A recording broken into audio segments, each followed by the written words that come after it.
welcome to JT Gatoring. So we're out here and just got done gator hunting, didn't get a gator, so thought I would go ahead and show you my boat. Haven't done a boat overview in a long time, so thought we'd go ahead and do that. So let's get into it. So up here we have the Motor Guide Verimax. It's a great white version, saltwater series. It's a 55 12 volt. So works great, pushes this boat really well,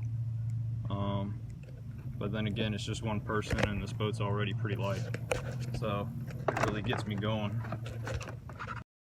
1/2-inch plywood screwed together into the floor. There's no holes in the outside of this boat, so everything is mounted to the seats or to one of the ribs. So as you see, this floor has 4 bolts. And if you haven't seen my video on that, I'll go ahead and put it in the card above.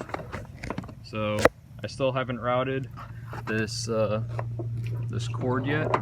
It just comes right out from under here. And I keep my battery under the deck here. There's a battery. Have it tied down to 2 2x4s down there.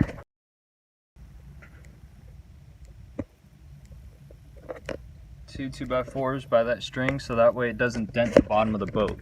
I made that mistake in the back of my boat because that's where I used to keep it, and putting it in the center in front of the seat here really evened the boat out a lot, so it works better for me sitting right there. Now it's sitting on top of 2 2x4s that fit perfectly in between the rib and the seat, so that way it works great. If I'm riding by myself and I'm sitting off to one side, I can scoot that battery over to the other side and it'll equal out the boat. But under this deck, I do have my life jackets, keep some of my gear down there, like my rain gear and all that, but I don't keep too much under the deck, so I don't carry too much. So up under the deck I use like for storage. So I have my push pole, just got done gatoring, so this is my bang stick, fishing pole, and another fishing pole.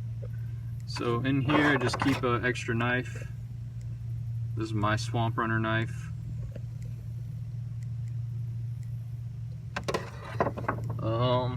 Under this middle one, keep my tackle box, keep my Bluetooth speaker, keep an extra rag, and then in here I just carry all my rope so I can just pull it out from there. But this deck is removable if it needs to be, and this hatch is just lift up and it only fits one way. I also keep my seat and my seat pedestal in there, so I can, when I'm fishing, I have a seat. So when I pull my longtail in, that's where my longtail sits, so you may want to build some type of protection there or put something on your skeg to help protect it. But I've started to put a rag down there, and that actually helps out a lot. Alright, so now we have our floor. The floor is bolted down with 6 bolts, well 7, including that rear one, and it's pretty good. I cut it a little tight so it squeaks in some places. This is where I tie down to for the mud motor, just so when it's not in use I can have it propped up like that. But the rods come over here. It'd probably be good for me to put some piece of rubber or something to stop things from rubbing right there, but that's why I also have these rod socks. They work out great. I have those in my Amazon store if you're interested in them. Same with my life jacket, just a manual inflate. One cool thing about it is that it has this little strap on it so I can put my kill switch to it instead of tying it around my wrist. Throw cushion, use that to kneel down on when I'm motoring around and using the longtail if I'm not standing. I can also sit there. It's also a good seat cushion.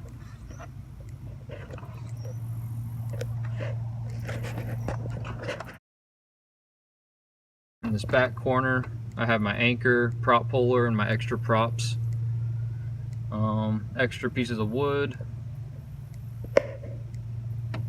and right there is normally where my gas can sits. It's an extra 2.5 gallon can. Also have the two anchoring points there, 2 cleats, and up under this part, since it's just aluminum, I went ahead and put 3/4 inch plywood, so that way that cleat has some strength to it. Then of course we have the mud motor. It's a 420cc 13 horsepower Predator engine with a Swamp Runner SPS kit on it, just an 85-inch shaft. Runs great on this boat. Got the kill switch, and then this is for trailering it, because I put the handle out the back and put the longtail up into the boat, and that way this serves as a telling people where the handle is. But that's the boat setup for now. It's been working great. Go ahead and get a wider view for you.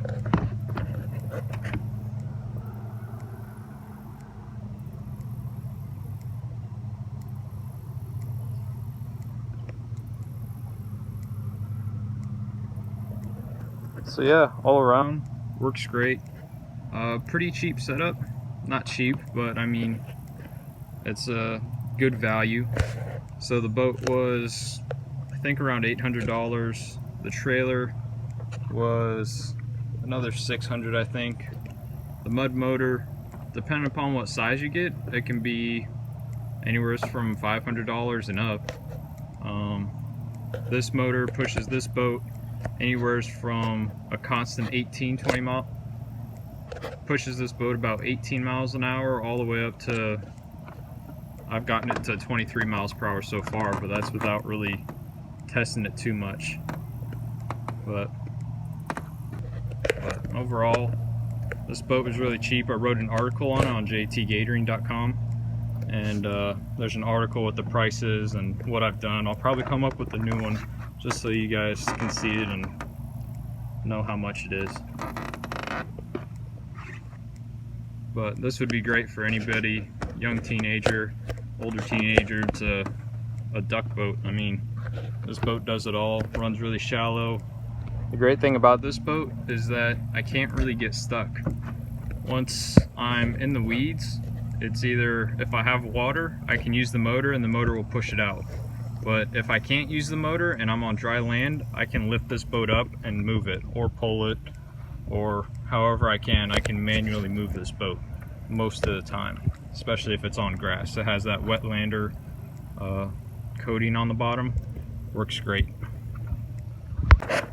Alright, so for the longtail mud motor, I did have to put a plate on the back, but that is the only modification that I've had to do to this boat for this mud motor, because the mud motor was too powerful for this transom. I would not recommend an Alumacraft. I would just go with the tracker. But there it is.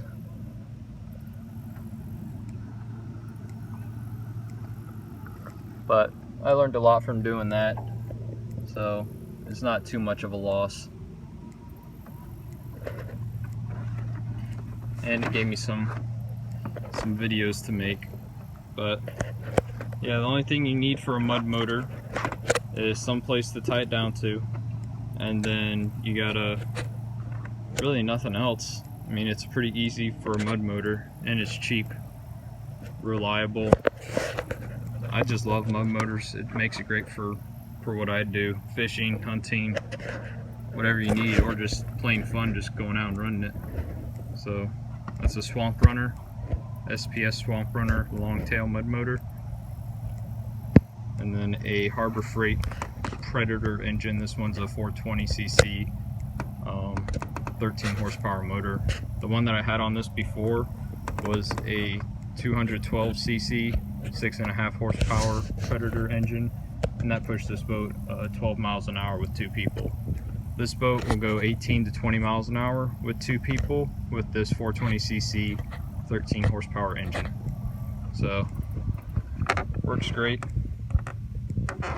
Does what I need to. Perfect boat for me. Any questions, let me know down in the comments. This is a 1436 LT Alumacraft 2016. I bought it brand new, and that's what you see. This hangs out when I trailer it. Got one strap. Wrap it around. Go to the other side. That's not going to fly away because it's around the tail.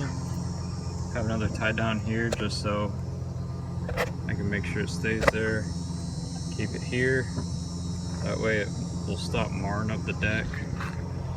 Keep these tied in here with the rib so they shouldn't bounce around.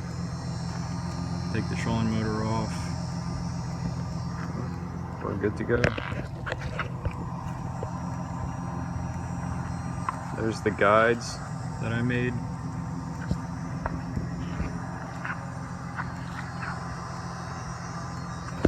This is how it sits on the trailer.